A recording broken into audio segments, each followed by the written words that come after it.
اور رمضان میں دعاؤں کا اہتمام زیادہ کیجیے۔ آپ کو معلوم ہونا چاہیے کہ سورہ بقرہ میں جہاں رمضان کا ذکر ہوا ہے کہ رمضان کے احکامات بتائے گئے ہیں کہ رمضان کے روزے فرض ہیں تمہارے اوپر، اور اگر تم مسافر ہو یا بیمار ہو تو پھر تم بعد میں رکھو گے، یہ جو آیتیں ہیں وہاں ان آیتوں کے ذکر کرتے کرتے اچانک ایک آیت آتی ہے، وَإِذَا سَأَلَكَ عِبَادِي عَنِّي فَإِنِّي قَرِيبٌ، کہ اگر میرے بندے آپ سے میرے بارے میں پوچھیں تو آپ کہہ دیں کہ میں اپنے بندوں سے قریب ہوں، وہ جب بھی مجھے پکارتا ہے، کوئی بھی بندہ مجھے پکارتا ہے، میں فوراً اسے جواب دیتا ہوں، لہٰذا وہ مجھے پکارتا رہے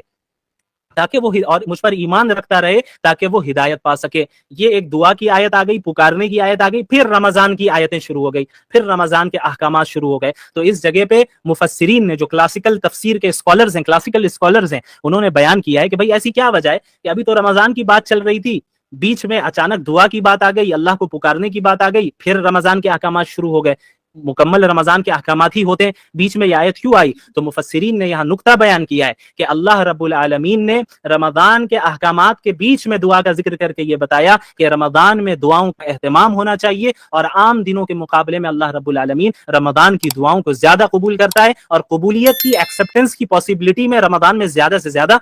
اضافہ ہو جاتا ہے۔ اور اللہ نے فرمایا اجیب دعوت الداع، کوئی بھی بندہ مجھے پکارتا ہے میں جواب دیتا ہوں۔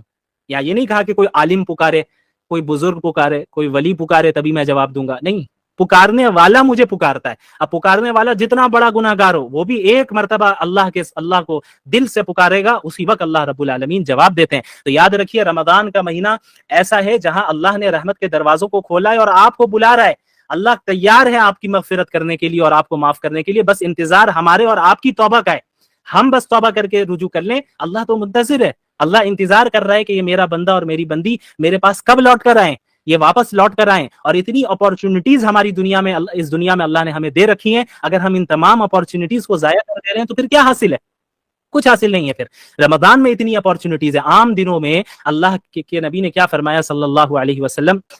کہ عام دنوں میں رات کے آخری حصے میں اللہ رب العالمین بندوں کی طرف متوجہ ہوتا ہے اور کیا کہتا ہے؟ کوئی ہے پکارنے والا جو مجھے پکارے تو میں اسے دوں، کوئی ہے رزق مانگنے والا میں اسے رزق دوں، کوئی ہے مغفرت طلب کرنے والا میں اسے معاف کروں۔ یہ ہر رات ہوتا ہے، رمضان میں نہیں، ہر رات ہوتا ہے۔ اب آپ بتائیے پورے سال یہ اپارچونٹی ہمارے پاس ہوتی ہے، لیکن ہم میں کتنے ایسے ہیں جو اس اپارچونٹی کو، اس کا صحیح فائدہ اٹھاتے ہیں؟ غور کرنے کی بات ہے۔ اور پھر رمضان کی اپارچونٹی الگ سے دے رکھی ہے اللہ نے، رمضان کے پورے مہینے، صحیح روایت ہے، کئی محدثین نے اس روایت کو صحیح قرار دیا ہے کہ رمضان کے ہر دن اور ہر رات اللہ رب العالمین ایک بڑی تعداد کو جہنم سے نجات دیتا ہے۔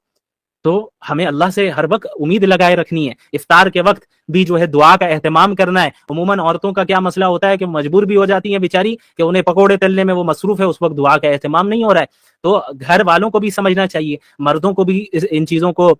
میں کوپریٹ کرنا چاہیے کہ یہ مہینہ کھانے کے لیے نہیں ہے۔ ہاں جتنا آپ کر سکے اچھی بات ہے، لیکن ہر ایک کو عبادت کرنے کی توفیق دے، ایک دوسرے کا ہیلپ کرے۔ یہ نہیں کہ عورتیں غلام ہوتی ہیں، بیوی غلام ہوتی ہیں، باندیوں کی طرح کھٹتی رہے اور وہ کام کرتی رہے، آپ عبادت کرتے رہے، ماشاءاللہ، یہ بھی نہیں۔ اور اسی طرح عورتوں کی بھی ذمہ داری ہے کہ یہ نہیں کہ شوہر خالی آپ کا ATM مشین ہے اور وہ جو ہے باہر سے بازار سے سامان لاتا رہے گا اور یہ کرتا رہے، آپ گھر میں جو ہے آرام سے رہنا چاہیے اور سامنے والا میرا شوہر جیسا بھی رہ رہا ہے کوئی فرق نہیں پڑتا، یہ بھی غلط ہے۔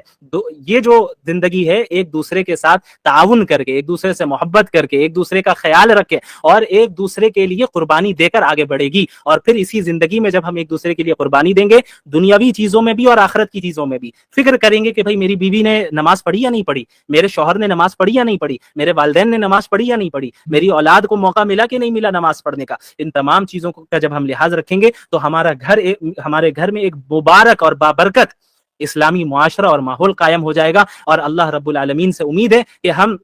اللہ کے مقرب بندوں میں شامل ہو جائیں گے۔ اور یہی روٹین رمضان سے ملتا جلتا روٹین، ظاہر ہے 100% روٹین تو پورے سال نہیں ہو سکتی، یہ تو رمضان کی خصوصیت ہے، لیکن ملتے جلتے روٹین پہ ہمیں رمضان کے بعد بھی عمل کرنا ہے۔ کیوں؟ رمضان کے بعد اگر ہم نے عمل نہیں کیا تو پھر یہ ایک بڑے خطرے کی بات ہے کہ کہیں رمضان کی عبادتیں ہماری ضائع تو نہیں ہو گئی، محنتیں ہماری ضائع تو نہیں ہو گئی۔ اللہ رب العالمین ہم سب کو ان باتوں